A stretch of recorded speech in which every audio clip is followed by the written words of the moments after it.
Yeah, so the number of people who are joining is increasing. So we'll just wait for a couple of minutes and I'll start in, let's say, 5:05. All right.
Can you mention animation?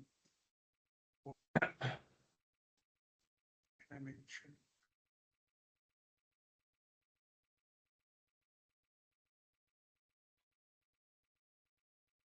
Okay, the numbers are still increasing. I see about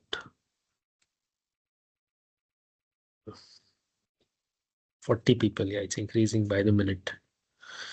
Okay, maybe.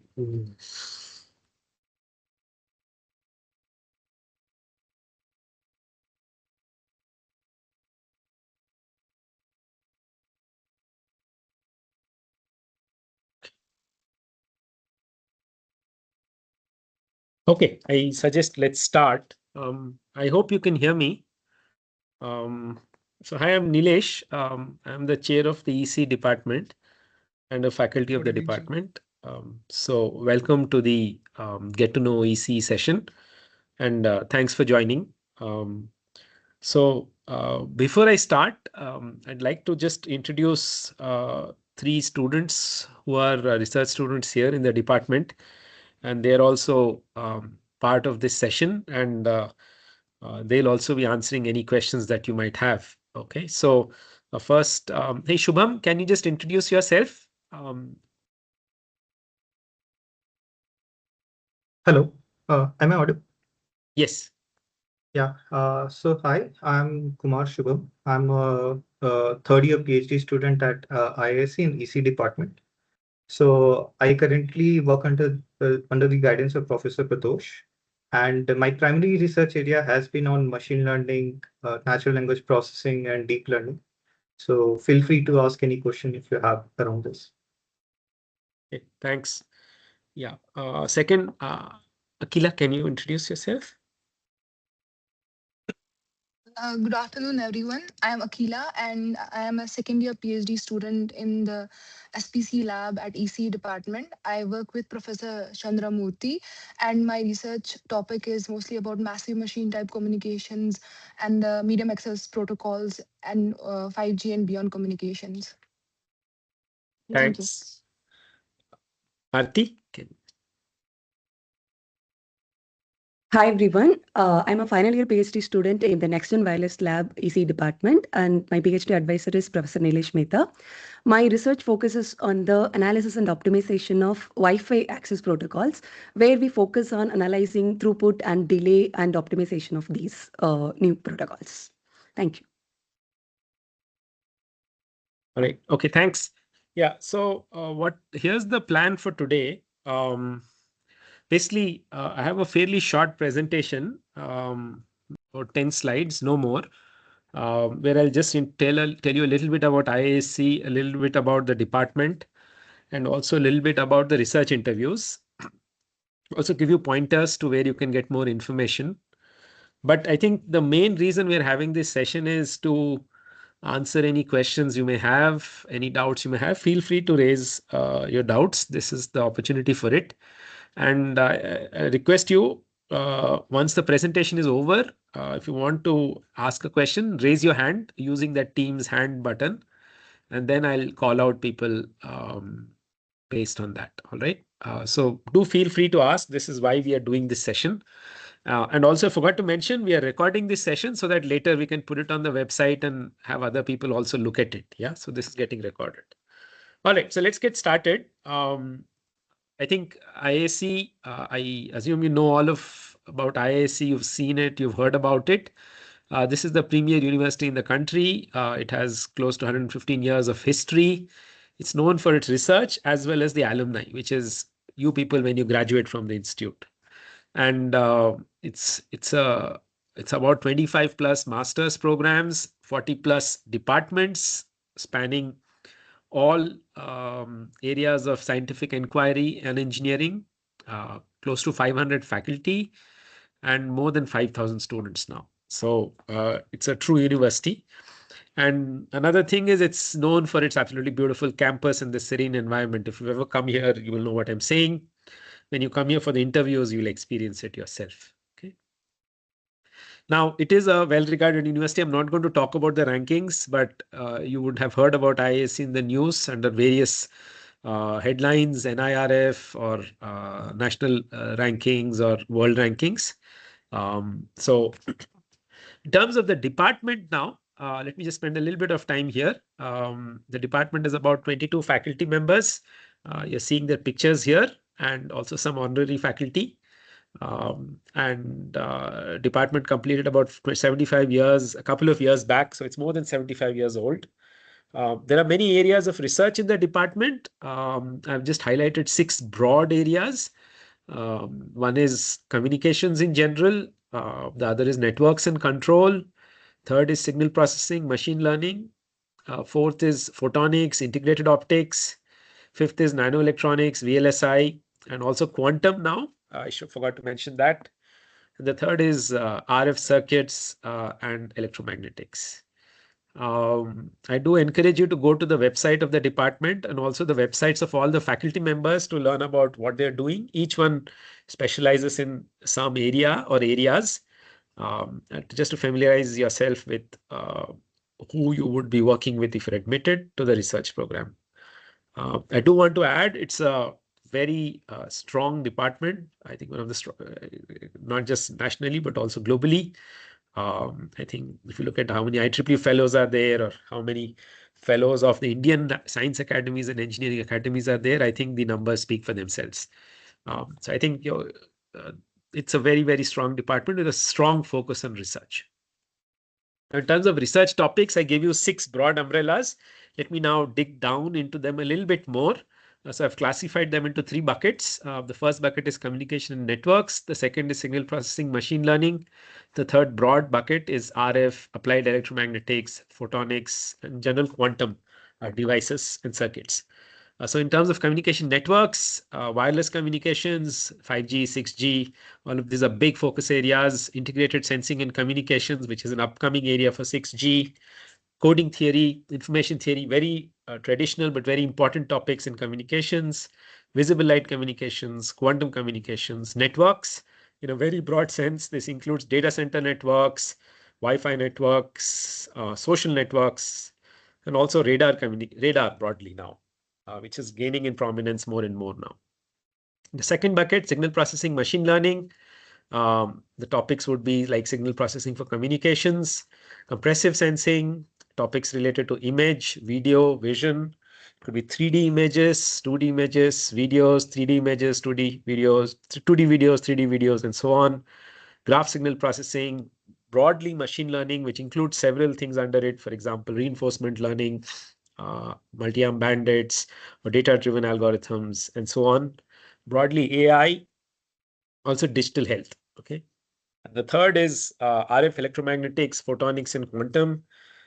This includes antennas, metamaterials, radars, CMOS for RF, low power circuits, integrated photonics, computational electromagnetics, nanomaterials, terahertz devices, lasers, quantum technologies, broadly sensors. So there are a wealth of topics. This is not covering all the topics we do, but I hope it does give you a flavor of the breadth of topics being covered. And faculty members usually span multiple topics and perhaps even multiple buckets, depending on what their research interests are. Okay. Now, in terms of programs and students, just to give you an idea of where you would be coming to, ECE has a lot of students, caters to a lot of students and several disciplines. So, for example, in PhD, we have close to 115 students. MTech research, we have currently 2. This is as of March 2026, these numbers. We also have master's programs. So there's a master's in ECE, master's in microelectronics and VLSI, that stands for MV, master's in signal processing, master's in artificial intelligence, that's AI. There are also 2 master's online degrees that ECE offers for employees of companies. So these companies have to enter an MOU before they do it. So it's not open to everybody. But again, master's in ECE and master's in artificial intelligence. And close to 1/4 of the students are women students in the department. But I think the bottom line is, can you ask later at the end of the presentation? All right. So one of the things I do want to mention is it attracts some of the best students in the country for research as well as for his MTech programs. And I think what sets the program apart, be it PhD or MTech research or MTech, is the very strong foundation that it lays and then exposes you to cutting edge research. And I think that's the right way to do things. So now I do want to mention something about students. So there are several fellowships now that the department has been able to get or that are competitive, such as from companies like Qualcomm, Intel, Texas Instruments, Cisco, Google, Microsoft. There's also fellowships from the Prime Minister's Research Fellowship, PMRF as it's called. There are also fellowships for both masters and PhD students, also from centers within IISc, which includes the Center for Network Intelligence and the Kotak AI ML Center. And there are a couple of others too. So there are many fellowships PhD students get. Close to 1/3 of the PhD students in the department have access to some form of fellowship. Of course, all students get the Ministry of Education's scholarship. All students, masters as well as PhD. So these fellowships usually are more money rich. They also have some travel grants and so on, the ones I mentioned here. In addition, like I said, there are travel grants to help support your exposure to international venues and domestic conferences. So these travel grants, several of them are sponsored by our own alumni. Some of them are sponsored by IISc centers like the CNI and Kotak AML. Also, there are awards that are given based on academic performance or need, and they are sponsored by our alumni and donors. And there are specific awards set aside for women students. Okay, so there's a lot of information lying around, and you can see some of it on the website. Okay, in terms of this is an engineering department, so in connection with the industry is very crucial. And I've shown here names of some companies that we are engaged with or have recently been engaged with. This includes companies like Boeing, Cisco, Samsung, Qualcomm, Nokia, Texas Instruments, TCS, but also government institutions like DRDO, ISRO, NPCI, which is the radar company, or Bharat Electronics. Okay, so broadly, the way we interact with and students through faculty interact with industries through the alumni in companies. IISc alumni are everywhere. Funded grants from the companies. That's what funds a lot of the research and the labs that happen in the department. There are fellowships, like I mentioned, and I'm given examples of 2 companies, internships and placements in industry, and also startups by faculty. This is growing over time. Okay, but bottom line is there are several interactions with Indian companies as well as multinational companies and also government agencies, broadly speaking.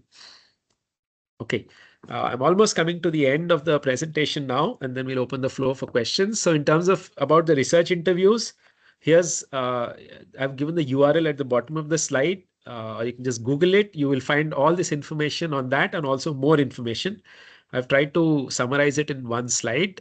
The way the research interviews will happen is they're happening in the second week of May. Whoever has been shortlisted will receive an email, perhaps some letter by mail, I'm not sure, but surely an email. The department will also be putting up on its website the list of shortlisted candidates, essentially the serial number of their application. And the research interviews will happen as follows. It's an in-person interview. Whoever has applied comes to the department, that is necessary. And then when you come to the department, you fill a form where you identify what your preferred research area or research areas are. Okay. Just one point I want you to know, some groups may not be admitting students, and you'll find that out when you fill the form. Some faculty might have too many students, or they might not be choosing to take students for whatever reason.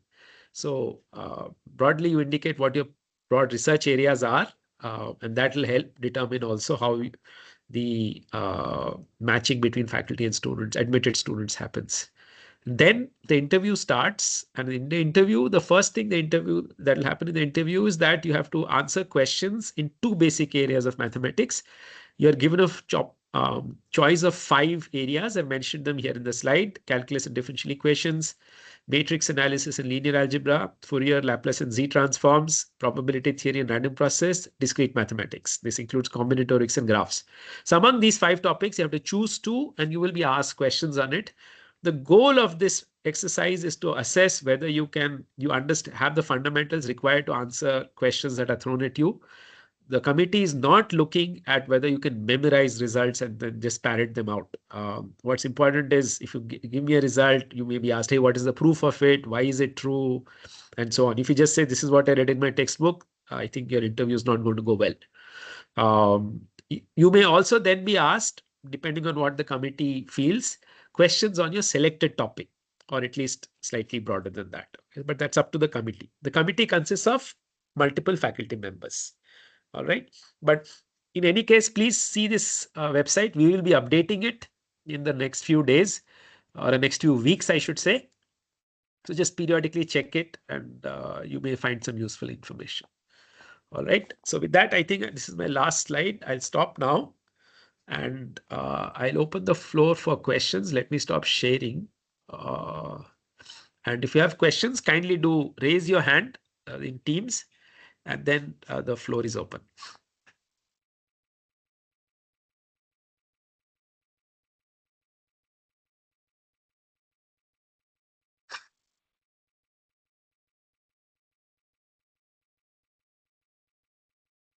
Good evening, sir. All right. 1 second. Just hold on.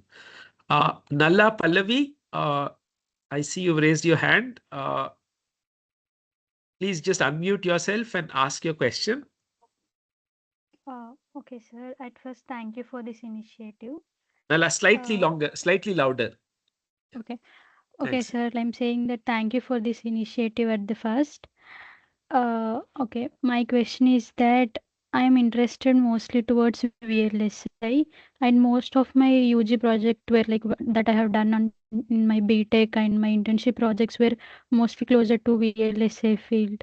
Like, Yes. what kind of research topics, or what kind of research topics that I'm going to expect in my MTech research here? So I think what I'd request you to do is look up the faculty who would be closest in the department, who would do VLSI related work, would probably be Professor Gaurav Banerjee. There are also people who work on devices, like Professor Kaushik Majumdar. And also we have a new faculty member, Professor Akshay Arabhavi, who works on terahertz transistors. So my advice to you is go look up their websites and basically see what sort of topics they're working on. That will give you a flavor for what kind of work you would do under them. All right. Okay, sir. Thank you, sir. Yeah, thanks. Yeah. Suhail, you can ask your question, please. Hello, sir. Good evening. Am I audible? Hi. Yeah, please go ahead. Yeah, so basically, PhD is primarily dependent on the supervisor, and the supervisor is allocated based on like the student gives 1, 2, 3 preference, and based on their availability, they'll shortlist the students, right? Sorry, what is your question now? Like, my question is, let's say a student doesn't have a second preference. He has only one preference, and the supervisor is not able to allocate because he or she has many students under them already. So what is the procedure if such situation occurs? All right. So the way it works is as follows.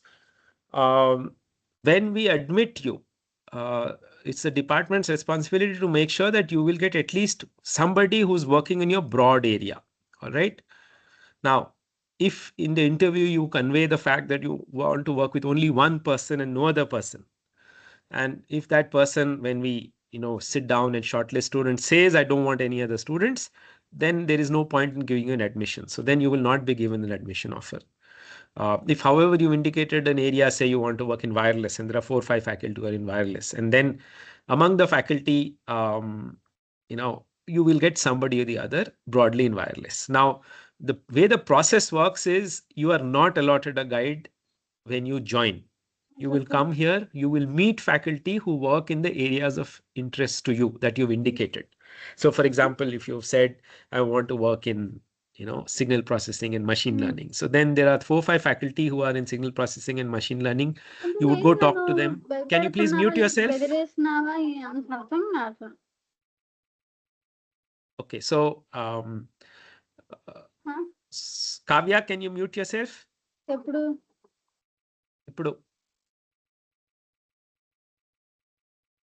All right.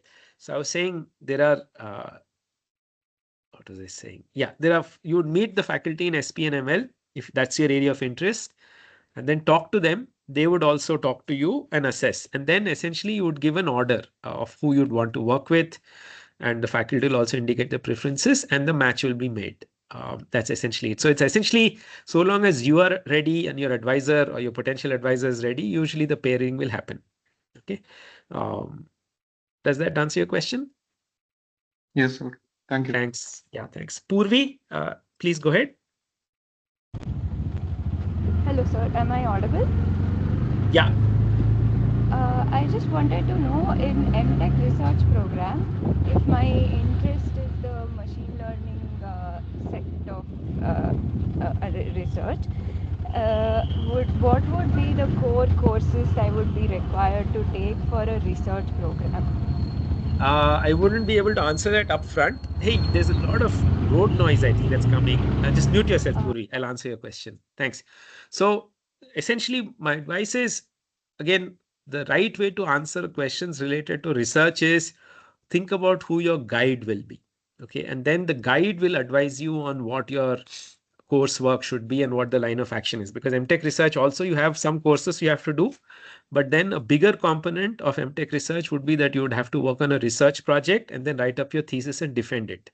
So usually I would assume in MTech research, if you do, especially if you mention machine learning and signal processing, you would do the core courses of the kind, matrix theory. There's also machine learning based courses such as pattern recognition, neural networks that Professor Pratosh teaches. There's a machine learning course that Professor Sandeep Chepuri teaches. There's a course on learning and prediction, online learning and prediction that Professor Aditya Gopalan teaches. Those would probably be the kind of courses you would do. In addition, there are, of course, fundamental math courses that you would do depending on what your advisor says. Right. So my question was mainly that my courses would be dependent on my advisor, or whether there would still be some courses that I'd be required to take for an research program. There is no, yeah, okay, answer that. You can mute yourself, Purvi. It's noisy, so thanks. Yeah, so the way it works is MTech research as well as PhD, the programs put a minimum requirement on, put a requirement on the minimum number of courses you have to do. That's called what's called RTP, Research Training Program. The programs do not put any core course requirements for these because these are research programs. Unlike the master's MTech in ECE program, where we have 3 core courses, random processes, digital communications, and there's a lab core course. There is no such core course requirement that is written down for any of the research programs. It's essentially between you and your advisor. And the way I'd like you to approach it is advisor will guide you, hey, do these courses so that you have the tools you need. But of course, depending on your interests, the advisor would encourage you to take other courses as well. So it's essentially a dialogue between you and your advisor. Does that help, Purvi? Okay, thank you. Sorry Yeah, about the thanks. noise. No worries. Yeah. Okay. You can mute yourself. Thanks. All right. Next question, Soumya Das Gupta. Hey, ask any questions for the students. Please feel free to ask. Hello, Yeah, am Soumya. I audible? Yeah. Yeah, so my question was something similar to Purvi itself, like about the courses. So you answered half of it. The other half would be that I'm actually, I belong to a physics background. I have done my MSc in physics, and I wish to work on nanoelectronics and quantum technologies or photonics based systems. And therefore, I'm applying to the department. So in this regard, let's say if I am taking any courses to meet the minimum requirements of courses, if or even for my research, if I do require any courses, if I'm taking that, what kind of a background is it expected, or what kind of minimum requirements, or what kind of prerequisites will be needed for that? Hard to say. It depends on the course, depends on the instructor. It's very, very hard to say exactly that because I don't have your background. Uh, um, my advice is the following. Look up. Uh, it's very, very hard to say. You'll have to look up those courses, and every course has its own prereqs, all right, or Okay. background. You'll kind of have to Okay. dig a lot deeper. It'll be very difficult for me to give you a concrete answer. Another thing is, since given the areas that you've mentioned, you may probably want to see what, for example, Professor Kaushik Majumdar is doing, or Varun Raghunathan, or Balaswamy Velpula. He also looks at students who come from a physics background.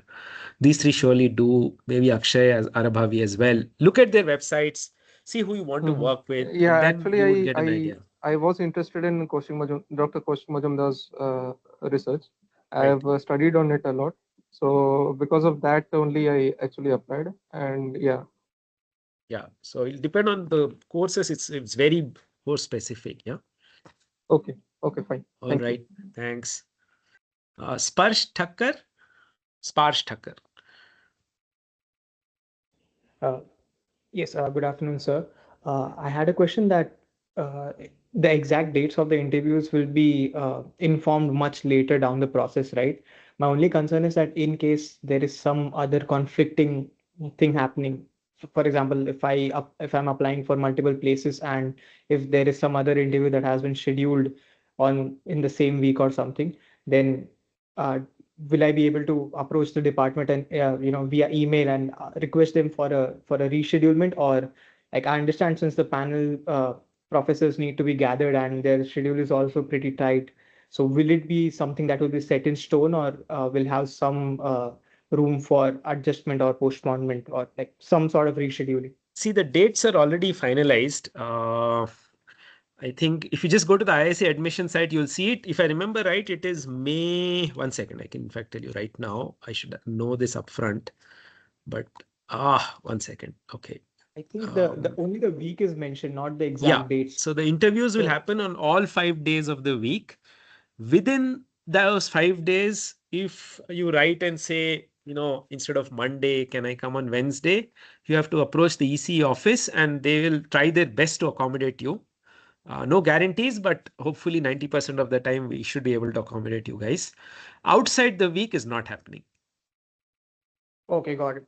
Okay, thank you very much. Thanks. Atri Datta. Good afternoon, sir. My question was that during the form fill up, the window where it was provided, the programs for PhD and MTech research were both selected. Like we could not select either one. We had to select both. So will there be a form to actually select only MTech research or only PhD? Which form are you talking about where you couldn't select? In the ISC admissions portal. I The see. I see. In the yeah. admissions portal, automatically it enrolled you for both. Is that what you're saying?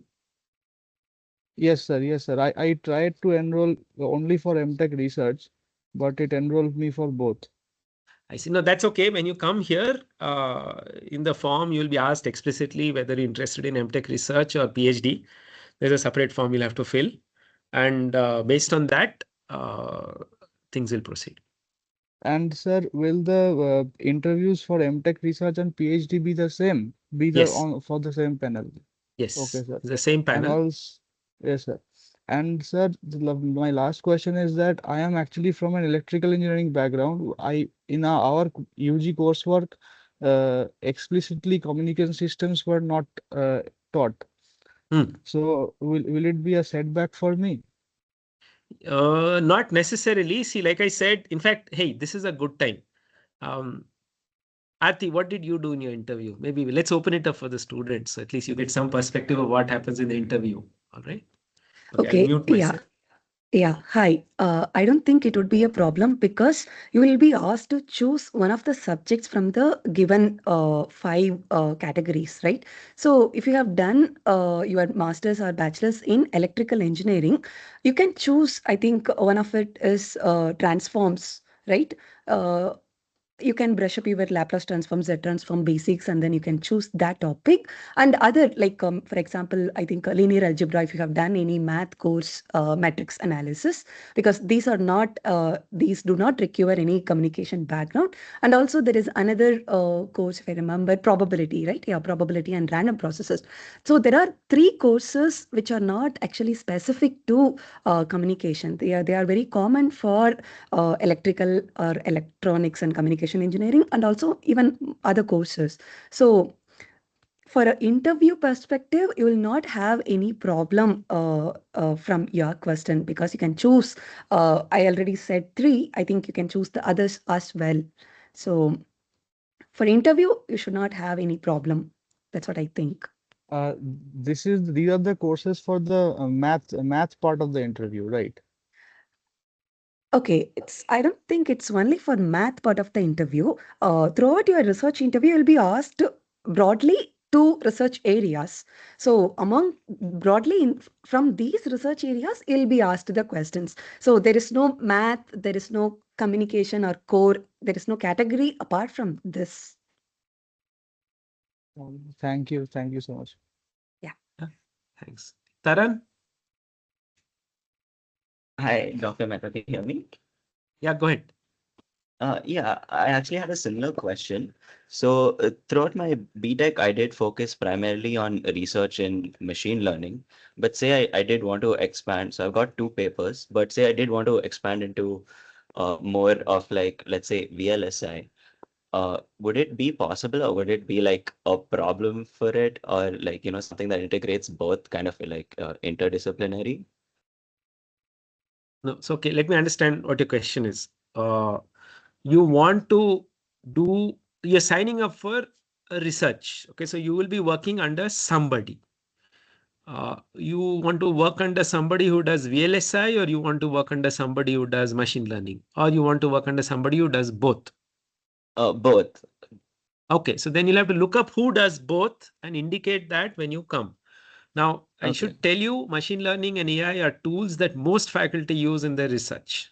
All right, so it's not like I don't know, devices guy doesn't use ML, or AI, or a wireless guy doesn't use AI ML. So just keep that in your mind and approach it from a broad perspective. Of course, when you look at the faculty websites, you'll be able to see to what extent and what tools they use. All right.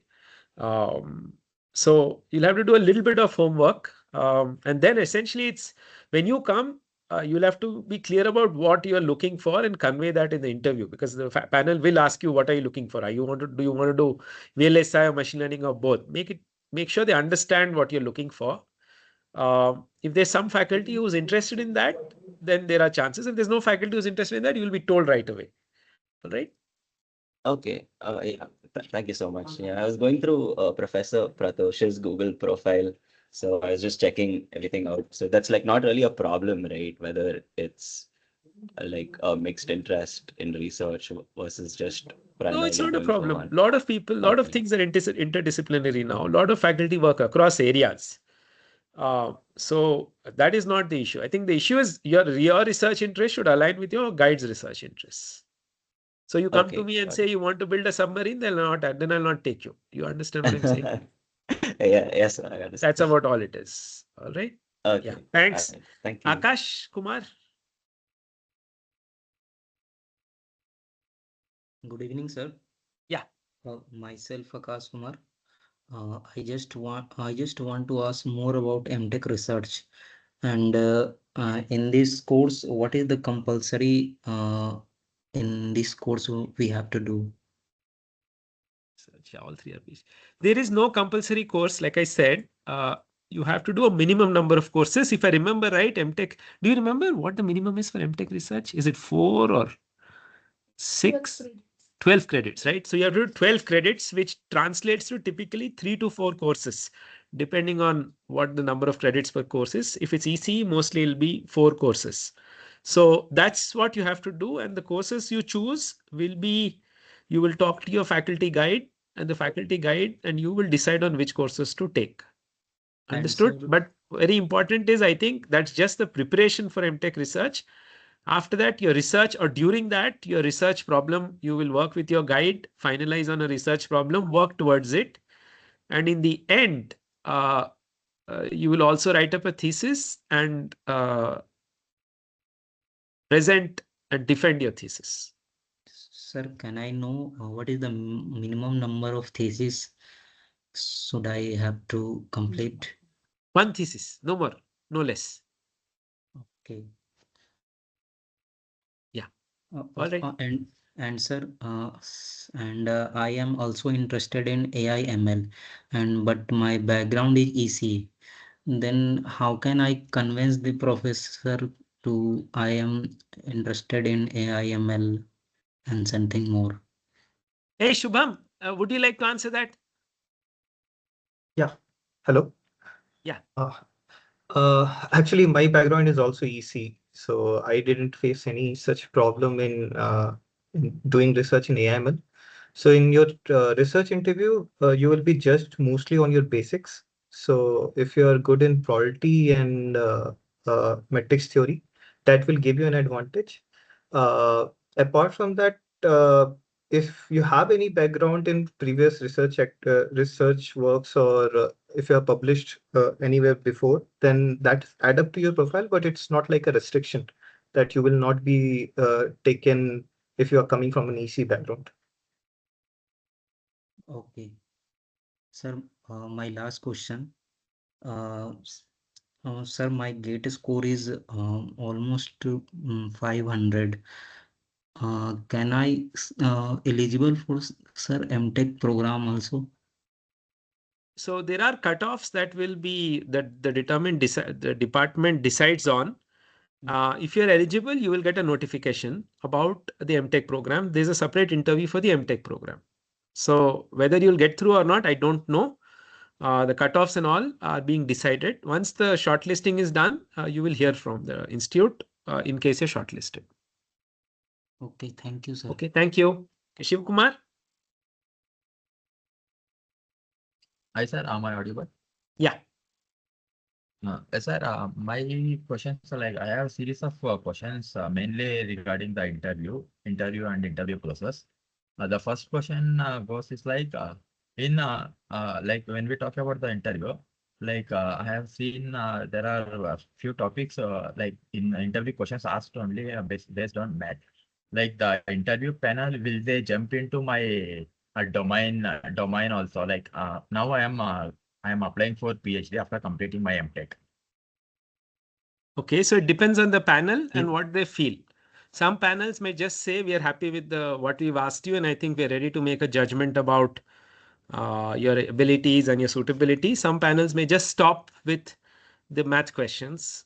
Some panels may ask you more. It's entirely up to the panel.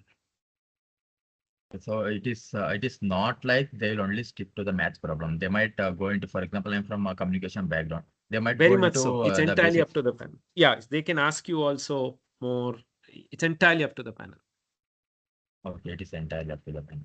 Yes, sir. And the follow-up question regarding the interviews is like, I mean, we saw the dates for the interviews in second week of the May. And Right. when are we getting the shortlist, and by how many, before how many days are we getting the shortlist? I don't know. I wish I had an answer to that, but just one second. Jasim, are you online? Oh, but you don't have a microphone, no? One second. I just thought I saw Jasim. He's the office person. Jasim, in case you're here, can you just drop by? Yeah, I sure. really I don't can hear you. Jasim, would you know when the shortlist goes out? Like last year when it went out?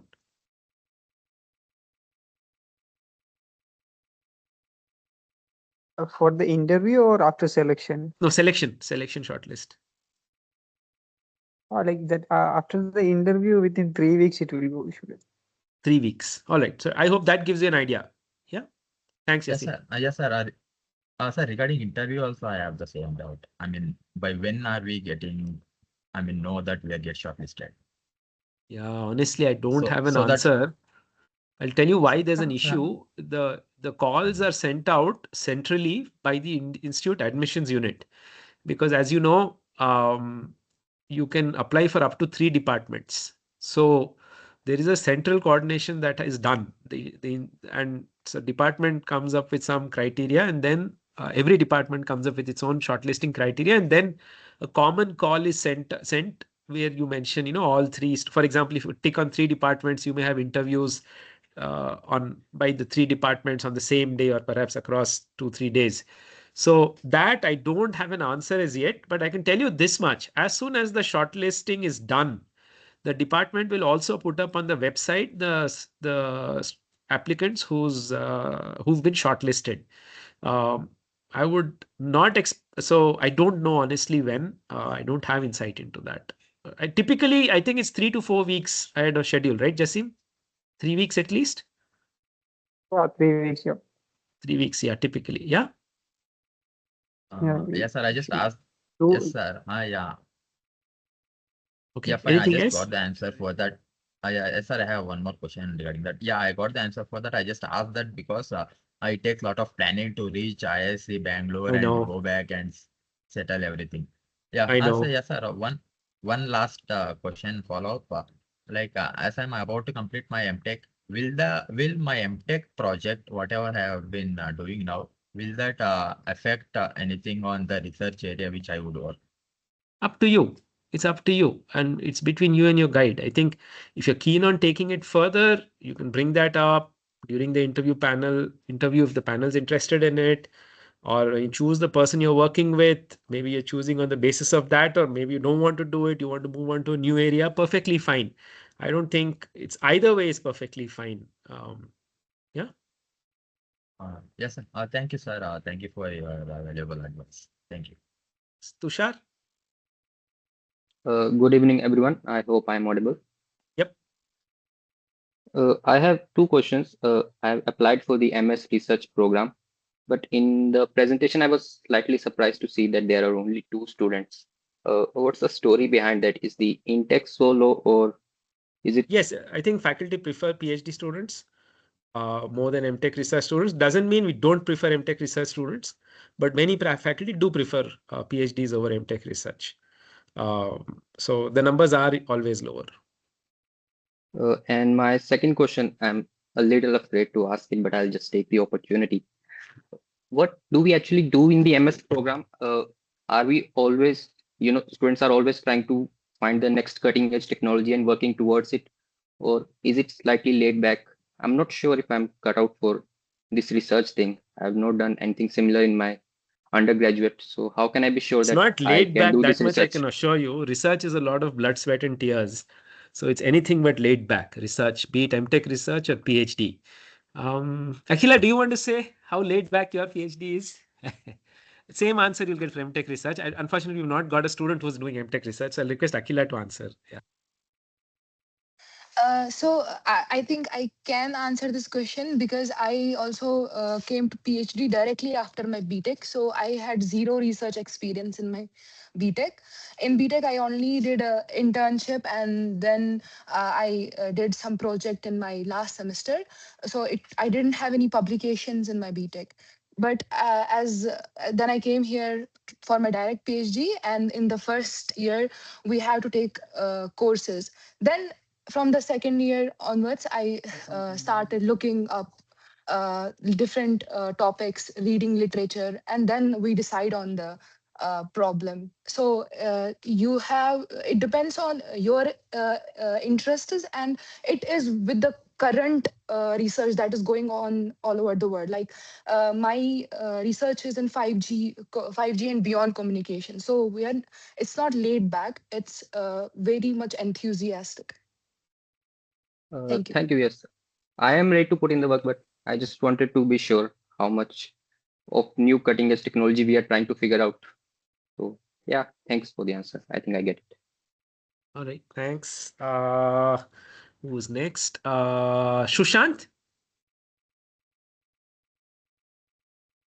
Hello, sir. Go ahead, yeah. Hello, sir. Very good evening, sir. So I have taken preference as electronic design system. So I want to know some insights about this regarding research area in that, and kindly suggest some professor name which I will go and check their research papers and to get more knowledge about that. Electronic design systems. All right. So I think you should probably look up, broadly speaking, I'm going to give you names of faculty who work in either circuits or devices. You can go look them up. They are probably the closest to what you want in this department. There are other departments who may also, like for example, ESE department also has faculty who work in this area. So in our department, I would say you can look up Professor Gaurav Banerjee, Kaushik Majumdar, Varun Raghunathan, Akshay Arabhavi. Broadly, they are in devices and circuits. All right. Okay, sir. And sir, can you give some insights about like electronic device, about this program, electronic design system, what we are going to No, work? it's very difficult for me to say. I am not an expert in it. My area of research is wireless. So probably the best thing is just look at their websites and see what they're doing. Several faculty write up about what they're doing, what their projects are.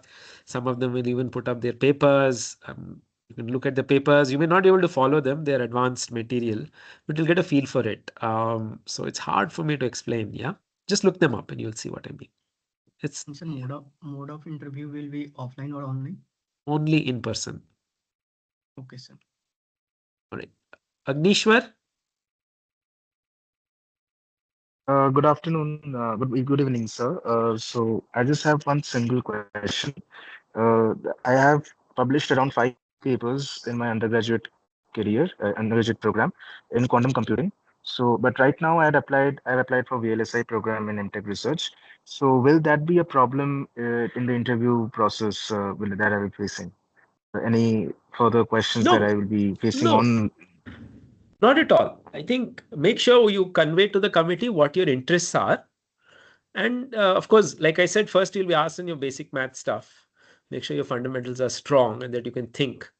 That's what the committee is looking. Can you think and make sense of what's given to you? If you worked in a different area, it's perfectly understood. I mean, this is masters and bachelors. You're not going to be bound by that for the rest of your life. If you want to, on the other hand, say, this is what I worked on, I'd like to do more, that's also okay. It's up to you. There's really no, will it affect negatively, positively? No, perhaps only positively. Okay, sir. All Thank you. right. Chirag? Good evening, sir. So I want to know, like, I'm a BTech applying to the PhD program, and Your voice is distorted, Chirag. Is there something you can do about it? It's very distorted. Is it clearer now? Okay, no, it's not, but shoot, let's see if we can make sense of what you're saying. Yeah, so I'm a BTech student applying to the PhD program, and I think master students also will be applying to the PhD program. So how does the interview differ for BTechs and MTechs and MS students? And can you give tips how to prepare for the interview? Like what subjects and how should we prepare for that? Yeah, so the interview is the same regardless of who's coming, because you will see that like I said, first thing is there'll be 5 topics from which you have to choose 2. So you answer those questions and they're not going to ask you, oh, master's level questions. No, what they're asking you is fundamentals and seeing if you can, how strong your fundamentals are. And if you've done a BTech, you're very much in the loop. So I'll do one thing. To give you a perspective, let's do one thing. Akila, you mentioned you just finished BTech, right? And then Aarti, you came after masters, no? So you can kind of give a feel for the kind of questions you were asked. Hey, you can gauge, yeah? There'll be different questions, of course. Everybody's asked different questions, but you'll get a feel for it. Okay, so shoot, go ahead, guys. You can tell them roughly. Okay, so first I'll say that I came from my BTech directly for the PhD, and I had chosen the mathematical topics of matrix theory, and the second one was probability theory. So the questions that were asked were very much related to whatever we had in BTech, as because in BTech we did have mathematics subjects like mathematics 1 up to 5. One of them was matrix theory and one of them was probability theory. So for my interview I prepared from my notes only that I had taken during my undergrad, and some of textbooks also, like a lot of people suggest some textbooks or some YouTube lecture series. So if you keep those in view, along with the whatever basics you have learned in your BTech, if you prepare from those, then I think you should be okay in the interview. Because some of the questions that I was asked was, say, from matrix theory, it was about eigen values and how to like prove that ax is equal to lambda x, that things. And from probability theory, I was asked about random variables and the definitions of the random variables. So it was not something that I couldn't answer as a BTech student. So I think you should be okay, even if you are a BTech student that is coming for a PhD or master's here. I think that's my answer. Yeah, hi. I think Agila answered almost everything. But however, I have done my master's and also worked in the corporate before coming for the PhD. So for my PhD interview, I really had to go back and brush my basics. However, I chose the topics as transforms and probability theory. So in the transforms, the questions, I think they started with the probability. So basic definitions of random variables and random processes, something like that. And also what is the probability. So there was a process and to calculate the probability of that. So they were basic, and we should be able to answer from our BTech courses as well. And for the transforms, I think the questions were from the Z transforms and Laplace transforms. They were also easy to, if you prepare from the transforms and everything, they should be easy. And also definitely they will not be checking the final answers you are saying, like maybe the numerical results. They'll be checking the approach, how you apply and how you think. So it should be okay to, if you have your fundamentals strong and if you're able to think and show them, it should be okay with that. And I was also asked a few questions on communications and wireless signals. I think that carried from the transform side. So I think it should be okay. And also it depends on the panel and how you are answering to the questions. Yeah. I'll also add one more thing. You'd asked, is there any help on preparing for the interview?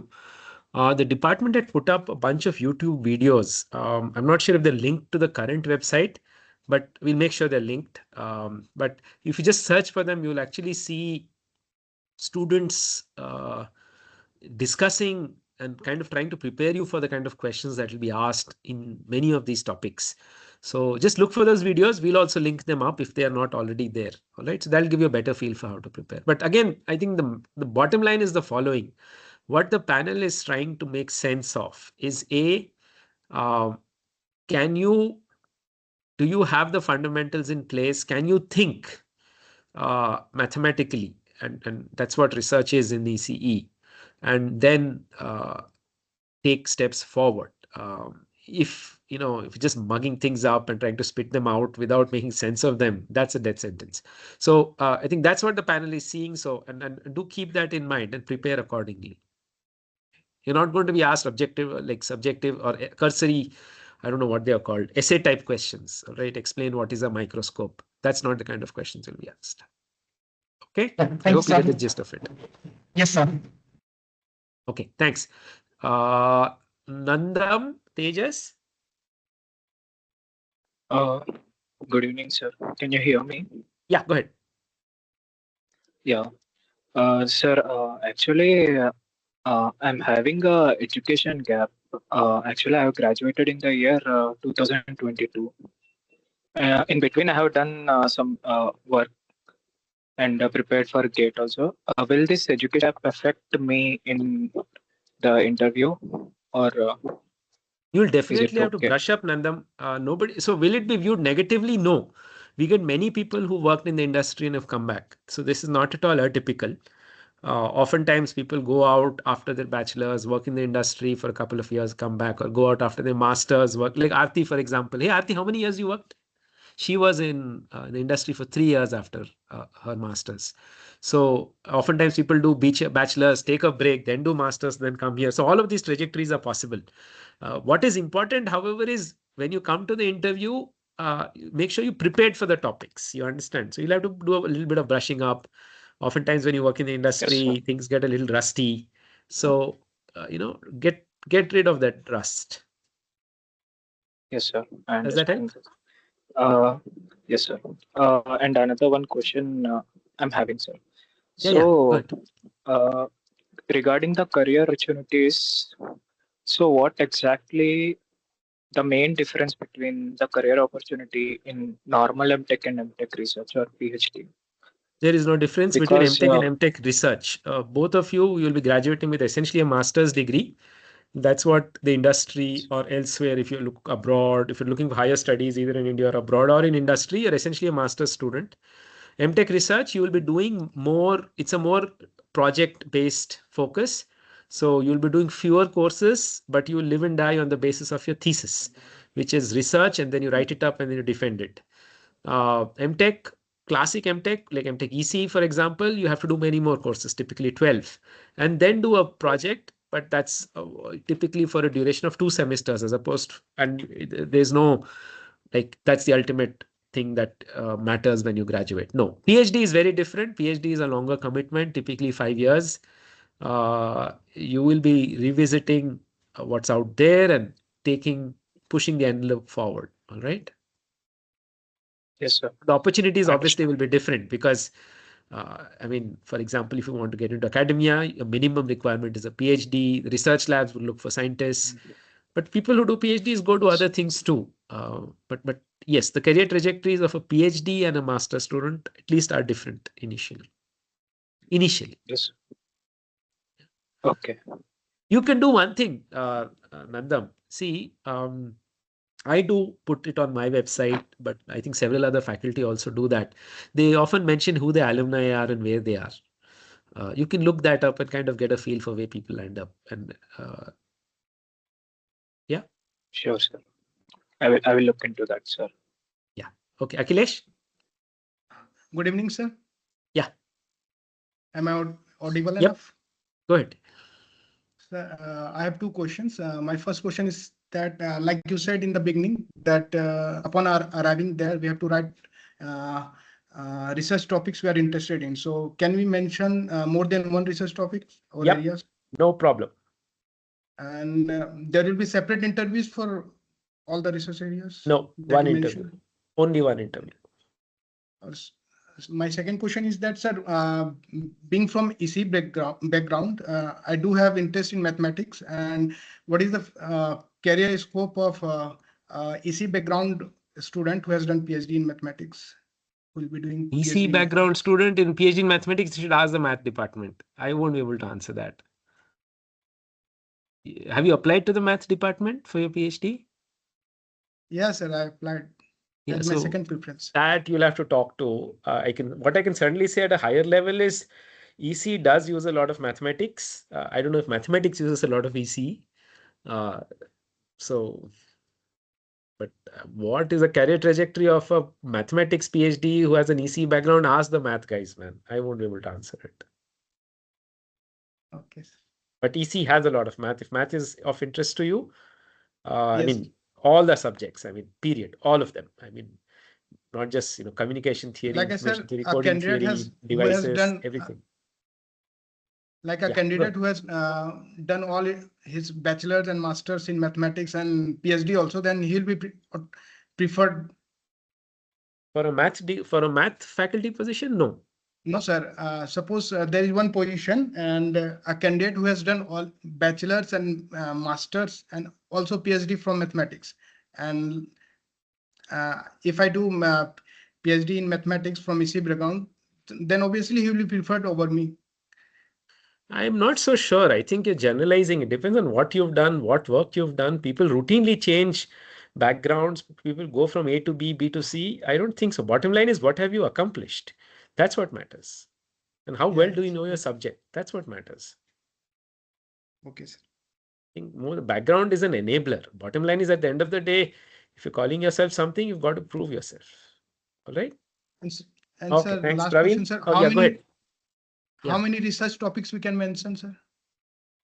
Whatever 2 you or want, 3, you 1. can, yeah, no problem. You can see the form. You can even tick all of them, no issues. Okay. But kindly do think wisely. I'm assuming you're Thank you, interested in those topics. That's why you're choosing them. Of course, the Yes. panel will ask you more, but make sure you want to do a PhD in that. It's a serious commitment. You understand? Yes. All right. Praveen? Thank you, sir. Praveen Yeah. Raj? Yeah, hello, sir. Yeah, go ahead. Can you Praveen. hear me? Yeah. Yeah. So, first, let me give you my background. So, I completed my MTech in 2015. So, it's been more than a decade now. So, but I am in and around academia and industry, hopping between them. So, but basically, I want to do PhD in AI related because my background is in computer science. So there is also AI offered from the ECE department, so for which I applied also one of the option. So minimum criteria as per this is that just I have an MTech, but I have a MTech of this 10 years, like 2015. So will this affect anything in my interview panel? Okay, let me answer fairly quickly.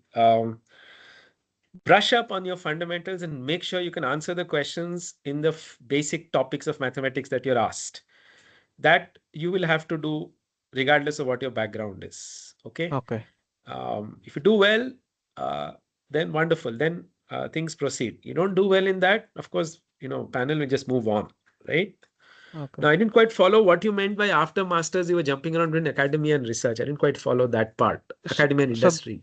yeah, basically, like 3 to 4 years, I was a assistant professor. So then I jumped into full stack development. Then again, came back to academia. That's how I was hopping I see. You're between. a faculty. You were a faculty Yeah, yeah, somewhere in current. some college. I'm currently working as a engineering faculty at a private university. Okay, I So understand.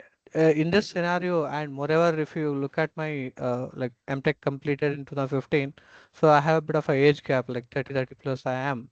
So will this be a problem in terms of assessing people whether you can give No, a I don't complete think that's an PhD? issue. I think the fundamental thing is the panel is going to judge how strong your fundamentals are. All right. So Yes. brush up well and make sure your fundamentals are strong so that you can answer the interview questions. You do well, I think nothing else will matter. So it doesn't matter the age gap that I have because I see a lot of these youngsters, even from BTech, they are trying to apply for a PhD. So how will I be considered in this kind of a Do well in the youngsters interview. race? Do well in the interview. Okay, okay. Yeah, that's it. Oh, Very simple. okay, sir. Okay. Thank you so much. Yeah, yeah. Who did I ask? Praveen, right? So Samay? Yes, sir. Good evening, sir. Yeah, go ahead. Yeah, I wanted to ask regarding the interview process. So, like after the basic math questions, I like just a little bit of background context. So, I recently submitted a paper um, on signal processing. So, I just wanted to ask whether the interview will also cover the basics of the paper or just basic math and signal processing, etc. Up to the committee. It's entirely up to the committee. The committee will make a call on what they want to discuss, what they want to ask you about. It's entirely up to them. They may choose not to, they may choose to. I think it depends on the committee. Okay. Of course, I will say this, if you worked on the paper and if you're asked about it, you should be able to explain what you've done clearly. But there's no guarantee you'll be asked, but certainly be prepared for that. Right. I just wanted to ask the time commitment. Like basic math would be around 50%. Like I have no idea. I just wanted to Up know. to the committee. Right. Okay. It could Okay. be 99%, 1%, 50-50 also, up to the committee. Okay, I see. Okay, thank you, sir. Yeah. All right, 1 second, guys. Samay I asked, right? Just now? I forgot who I asked. Yes, sir. Samay. Okay, thanks. Just lower your hand. Akash Kumar, I see the hand is raised. I thought I asked you before. Sir, my last question. Okay, ask. Yeah. Sir, I want to know more about MVLSI course and what kind of course. See, the MVLSI course is a master's course. This is only for research programs, this whole get to know ECE. So I will not be able to answer it in this session. Yeah. You can look up the websites and figure things out. I will not be answering MTech courses here, MTech course related questions here. And sir, is there any separate session for electronic system engineering? You'll have to check with them. I don't know. That's a different department. I don't know. Okay, sir. Thank you. Purvi, you have a question? Your hand is raised. Yes, sir. I wanted to follow up on Nandam's question about MTech versus MTech research. Would the placements be common, or will there be a bifurcation in between? Placements happen. See, the placement cycle is a fixed cycle, which means that you mean in campus placements, I assume is what you're asking. Yes. The in-campus placements happen in the third semester of the MTech. That's when the in-campus placements are. Third semester means roughly around, when do they happen placements? March, June, Jan, March, what do you think? October, around the written starts. Around October to December, sorry. All right, so that's when the placement, in the sense that the companies come and so on. That time, master's, PhD, as well as MTech research, everybody attends. So this is on-campus placements. There are also off-campus placements, like where you reach out to the companies and they interview you at their site. The reason I mention is, it depends on when you finish or when you are finishing up your master's by research. Because remember, it's a research program, PhD and master's by research. Therefore, they are not fixed duration programs. An MTech ECE program is a fixed 2-year duration program. An MTech research is typically a 2.5-year program. If you're super fast, it can be less than 2.5 years, or it can even extend to 3 years or slightly more. Again, depends on how you are progressing in your research. Now, depending on when you finish or you're close to finishing, you either choose to attend on-campus placements, or if you're completely off that cycle, you can then approach companies directly. Your guide, for example, will help you quite a bit. All of us have contacts in the industry. We help our students get placed. So there's a fixed placement cycle that happens, and all students can appear for it, regardless of what degree they're pursuing. Okay, thank you. Okay, Chitra Chedu.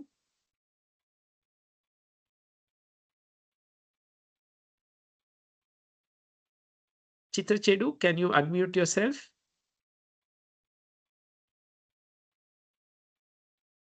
All right, we'll move on to the next person, Aditi Singh. Hello, sir. Good evening. Yeah. Am I audible? Yeah. Sir, I have two questions. First would be, since MS research and PhD are both research programs, and often it said that the MS is like mini PhD, and PhD, what I have heard from my seniors and all, that it is a very, very rigorous. So, what is actually the main difference? Can you tell me? I think you summarized it best. It's a mini PhD, which means the amount of research that you have to do, the expectations. I mean, the right way to put it is, think of an MS research as a 2.5-year program, whereas typically MTech research, as it's called now, whereas a PhD is typically a 5-year program. Okay, so where and in the coursework is roughly the same. I think in MTech research you have to do 4 courses, and a PhD if you have to do 6, if I remember right. So the course load is roughly the same, slightly more in a PhD, of course. But essentially, the amount of research that you do, that will be judged sufficient for you to be deemed to have received MTech research degree, and for you to be deemed to be capable of getting a PhD degree, are different. That's where the difference is. I won't call it very, very rigorous. I think you're painting a very dire picture. Yes, but the PhD, definitely the expectations are more. Because in a PhD, at the end of a PhD, we are training you to be one among us as faculty. That's what a PhD is. We as one among us, fellow researchers. That's what we are aiming to train you to be. So definitely the bar is, it's more. I mean, that's why it's a longer duration program. Okay, sir, got it. And my another question is, we have discussed so far that what is the interview is going to be like. Hey, Aditi, your voice is know, breaking up pretty badly. okay. Okay, I had some network issue, I guess. Am I audible now? Am Yeah, I let's clear try. now? Yeah. We have discussed so far that how interviews will what they expect, but can you tell me the don'ts of the interview, like things Don'ts in that the will interview. right away Okay, I don't. Maybe reject the me? students will have a better idea. Hey, Shubham, you want to say something? What you should not do in the interview? Uh, I don't so have. Yeah. what I will suggest is that just be honest in your answer. So if you don't know anything, just say you don't know, rather than giving some vague answer to it. Uh, so yeah, honesty I think will be appreciated in the interview. So that's there. So I also find that if you're able, if even if you're getting stuck in the explanation process during the interview, professor will help you. So at least it was there in my panel. So yeah, I don't think there's a big don'ts which are there, but just be more honest with whatever you're saying, and don't over exaggerate anything which you don't know about. Yeah, that's it. Thanks, Shubham. Okay. Aarti, you want to say something? Okay. Akila, Thank you, sir. anything? You guys pitch in. So, like, I would say same thing. That if you are stuck somewhere, uh, it is not like the professor will just leave that question there. They might try to give you some hints, and then you have to figure out, okay, they are trying to give me some hints, and maybe I'll utilize those hints and answer the question. So just don't completely give up on some part if you are stuck. The panel, as in my case also, I was like, I was not able to answer, say something, but then they were trying to help me, give me some hints, and then proceed further with those hints and answer it. And rest, like, don'ts are like normal etiquettes which we follow whenever we are in some formal uh, places, and those I think should everyone should be like professional wherever we are communicating with our panel. All those things we should keep in mind. Yeah, I would like to add one more. Definitely be honest. And one more thing, like Shubham said, if you don't know or if you're not comfortable to say, just say that you don't know or you didn't prepare or something. Because same thing happened with me. Because in transforms, I think the question were asked in some transform, which I did not actually prepare or something. However, I was comfortable with other transform, maybe like Z transform and others. So the questions were asked from that and they'll test the fundamentals. So it's not that if you know, they won't be testing if you know everything, but they'll be testing if you know the things that you know properly, like how you understood or how you are able to explain and how are your fundamentals in that. So definitely be honest, and that will help you in the interview process.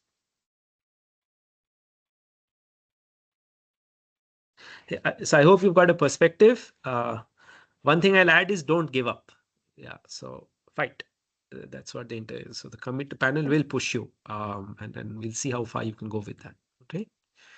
Okay. Hey, I see more Thank you, sir. hands. Nandam, we'll request you guys to now make it quick. It's 6:15. My battery is running low. Hello. So go ahead, Nandam. One last doubt, sir.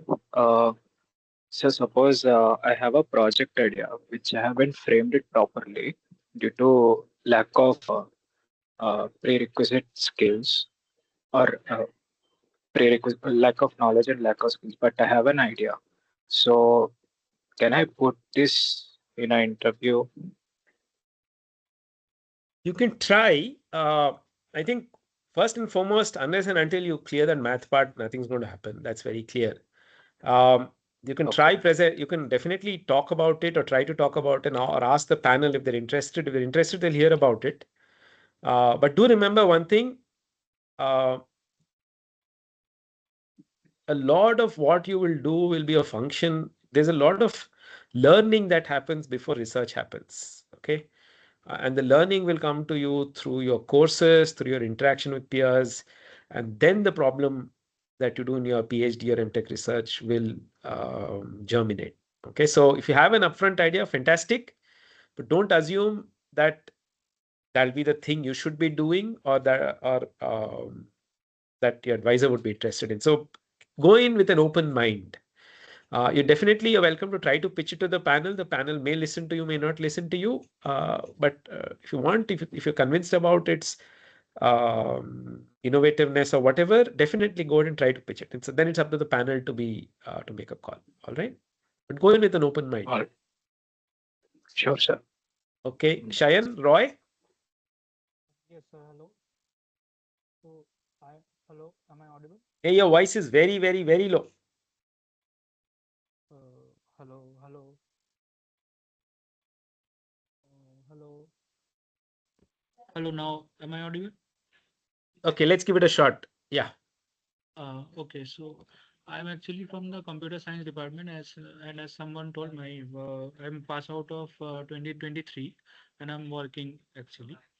So what I want to ask is if I have applied for this department ECE, so what are they I mean, should I be tested on the mathematical part or should I also brush up on some of the electrical subjects as well?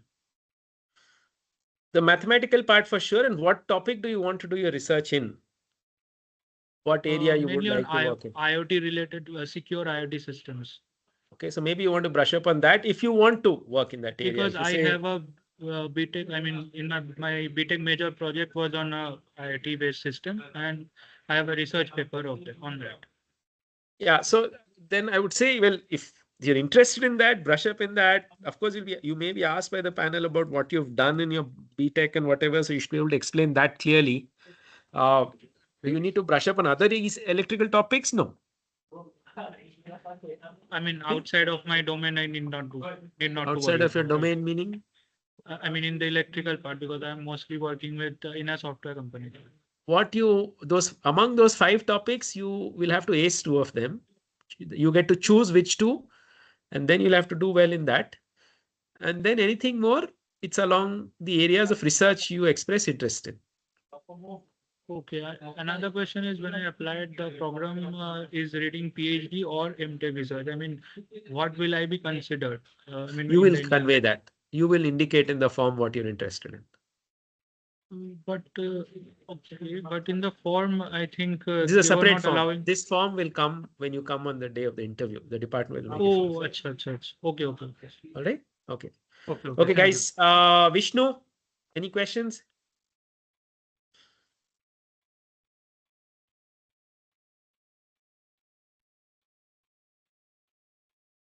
Vishnu, we can't hear you.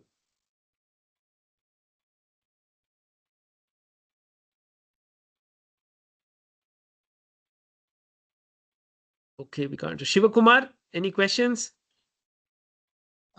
Yes, sir. Sorry to disturb. Like I just came back again. Sir, I just wanted to ask one last thing about will the previous research paper published or will those affect a person pursuing PhD, like planning to pursue PhD? For example, a person completed MTech who has no research paper published previously in MTech or in the BTech. But will that affect his MTech overall project or in the interview or somewhere there? Okay, you can ask Akila, you can ask Aarti, you can ask even Shubham. They'll all 3 tell you probably they never had a research paper. Maybe Aarti had, she did a master's, right? You had a paper? She didn't have a paper after doing master's. So 95% of the people who are admitted to the department have not written a paper in their past. Okay. Of course, if you've published in a top venue, okay, not some random garbage place, but in a top venue where quality is important, that is certainly a feather in your cap. All right. But you shouldn't assume unless you have published in a top venue, you will not be considered. You should also not assume that just because you've got a paper, it is a feather in the cap. In fact, a paper in a garbage location is worse than not having a paper. So I think what the panel is looking for is, again, how strong are your fundamentals, and are you in a position to now move the frontiers ahead? Okay, so that's why first you'll be asked on among the 5 topics, 2 topics that you choose, and then rest of the other stuff comes. And of course, if you've published in a good venue, for example, in my area, if, for example, you've published in ICC Globecom, I will certainly look at you very, very carefully. But if it's some random junk place, I would not even bother to look at it. In fact, I would look down upon it. All right. So it works both ways. Yes, sir. This is the only thing I just wanted to ask. All right, sure. Thanks. Yeah, thank you, sir. Thanks. Praveen Raj, Yes, sir. So actually, earlier I forgot to ask the second main question. So, following up on that, so here I'm basically from CS background. So I'm applying for a AI-based PhD here. So, will the interview panel consider this only AI-based research questions, or will also they be going for electrical or electronic-based questions? hey Shubham, you want to answer given that you work with Pratosh? What were Yeah. you asked? So in my interview, I basically gave probability and matrix theory. So all the questions were basically around those topic itself. And if you have to work something around AI or in CS, you can basically mention it in resume, but it's up to the panel who will decide whether they want to basically ask any question around that. So in some sense, most of the question will be around the topics which you have mentioned in the for the interviews. Okay. So, CS related background, like obviously, when I'm applying for the AI-based PhD, so the questions also will that panel ask in related to that, or I mean that's what I wanted to confirm it. So, Most of the question will be based on the topics which you mentioned. So I don't know there will be any question out of that. But if the panel feel that if you have done something very interesting which aligns with their research work, they can ask you those questions. But just be prepared for the topics which you have mentioned. So if you have mentioned probability theory and matrix theory, there will be questions around that, and you'll be mostly judged on those two topics itself. okay, nothing related to let's take current research that is going on in computer science, such as LLMs and all those things. No. Those questions will not be asked. No, nothing like that. Oh, okay. Vishnu? Okay. Thank you so much. Vishnu? Okay, the SNR is 0. We'll move ahead. Vedant Khodwe? Yes, am I audible? Yeah. Yes, I have applied for 2 MTech research courses, which are electrical communication engineering and electronic system design. So Two I different want to know departments, you that. mean? Yes, sir. Yes, sir. So I Okay. want to know, is the student intake generally fixed, or does it depend, or does it fluctuate based on professor's intake, like he want to work with Oh, students on? definitely varies. Year to year, it will change. These are research programs. Every year, it will change. Who takes how Okay, many sir. students will also change. Absolutely. Okay, sir. Thank you. Yep. All right. Last chance. Chitrachi, do.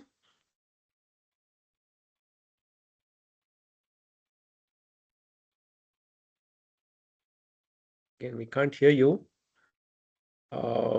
Is there anybody else who wants to ask? I'm not going to read the chat box. It's better if you want to ask, just unmute and ask. So raise your hand and ask. I'm not going to take up questions in the chat box. So anybody else has any questions? Sir, I have a question. Who's that? I'm Giridhar. Giridhar, yes, go ahead. Yeah, recently, like for the past questions answer, is the number of intake of research students told out, or it is mentioned anywhere? No, it's not a fixed number. I mean, there are caps that are put, but it's not a fixed number. It can go below that. I think the department will take students only if they're convinced that they can handle the program. So there are certainly caps. We can't hire as many as we want to. There are also, there's a matrix as per the reservation norms. All of that is followed. Yeah. So it is not like MTech, which has fixed 25 or Yeah, it's 30. not like MTech. Very true. Yeah. Okay, Swadha. Okay, go ahead. My battery is running low. Aarti, can you take over on your machine? Approximately, like how much number? I mean, it is single digit or? It's usually more than that. Okay, around 15 or 20? 20 would be a good number. Exact number will vary. Depends year to year, very variable. 20 is a good number to shoot for. Thank you. Yep. Swadha? Yes, sir. Am I audible? Yeah. Okay, I'm a final year BTech student, so I have some publications which I have mentioned in the application form. But as you said that it is better not to be a bad publication. So I'm just asking, are Scopus Index publications okay, or will it now degrade my? Don't worry about no, Swada. Don't worry. We understand that you're coming from bachelor's and master's places from many different places. So what all I was trying to say was, you mentioned it, and I'm glad you mentioned it. Never hesitate to mention the work you've done. There's really no question about that. The what I was trying to answer was, hey, will it be a feather in my cap or no? Okay, so if there are mediocre publications in venues that are unrecognizable, then coming panel will just ignore them. It's not like, oh, you publish their punishment for you. Doesn't work like that. Many people publish today, right? Not necessarily in the best places, depending on what their backgrounds are. I think the question is, will that change whether I get selected? If you publish in a top venue, it will definitely be panel will look at it. Even in other publications, panel might ask you, can you tell us what you've done, and so on. All right. So be ready to answer questions about your things you've mentioned in your CV or in your application. That's all. IEEE or Springer, are they considered good? They're certainly good, but IEEE and Springer are too broad. There are about several thousand conferences under IEEE, and there are several thousand conferences under Springer. Not all of them are at the same level. And you asked a question about Scopus Index. Again, not all Scopus Index places are at the same level. There's a huge variability. Okay, but it will not degrade my Not at chances. all. Not at all. Not at all. I think that is one fear you shouldn't have. Maybe I overstated what I said last time. All I'm saying is, do not assume because you've written a paper, it is a big plus plus, or because you've not written a paper, it's minus minus. That's not how it works. Fundamentally, the panel is trying to judge how well do you understand your fundamentals and how capable are you in extending them. Okay, sir. Thank Does you. that answer your question? Yes, sir. All right. I see a Vishnu again. Hey, Vishnu, make it quick. I have to go home. Sir, can I audible now? Yeah. Hello. Yeah, so sorry, sir. Sir, I just want to highlight my academic background. Sir, I have done my BTech and MTech together in 5 years, integrated dual degree. Yeah. Sir, can I apply for for PhD? Is it good as I have no research background? I have zero research background as of now. So is it good to apply for MTech or can I go for direct PhD? Can I do MTech again in communications? Is it good? That's one of my doubts. MTech research or MTech? MTech, sir, direct MTech. MTech Again you'll in have to PhD. apply Actually, through. So sir, as my in my graduation, my MTech specialization was communication and signal processing, sir. So for now, as of now, I thought of doing MTech again. So is it good or that I can go to PhD as I was feared of not having research background? nobody I who don't have does any a papers, PhD comes in publications, with a and research background. Very few who come in with a research background. So you're not having a research background. That is, in fact, very typical when people apply for PhDs. You understand what I'm saying? So now whether you should do an MTech or not, I think that's a personal call you'll have to make. I won't be able to advise you on that. I think that's a call you'll have to make. Again, certainly the options are open for you. The route for MTech is different. So I'm not going to discuss the MTech route here. Can you apply for PhD? Yes, you certainly can. All right. sir, is it sound good having same specialization with the degrees? It's I don't know how to ask. So I know you're asking. I've already done an MTech. Can I do one more MTech? It's up to you. I think more than anything else. Because for MTech the admission criteria are different. All right. yeah, yes. Yes, sir. So yeah. So next doubt is, sir, can I get this recorded video? I was Yeah, late this will be joining. put up eventually on the department website, where the research portal. We'll put it up. The research admissions portal, the web page. We'll put this up. We'll certainly put this up. Okay.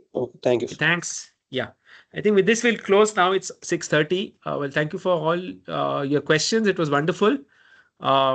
And wish you all the best. Do well in the interviews and look forward to seeing as many of you as we can take in the August month when people join. So do well, prepare well. Wish you all the very best. And thank you guys for attending. Akhila, Shubham, and Aarti. We'll close now. Thanks, guys. Bye.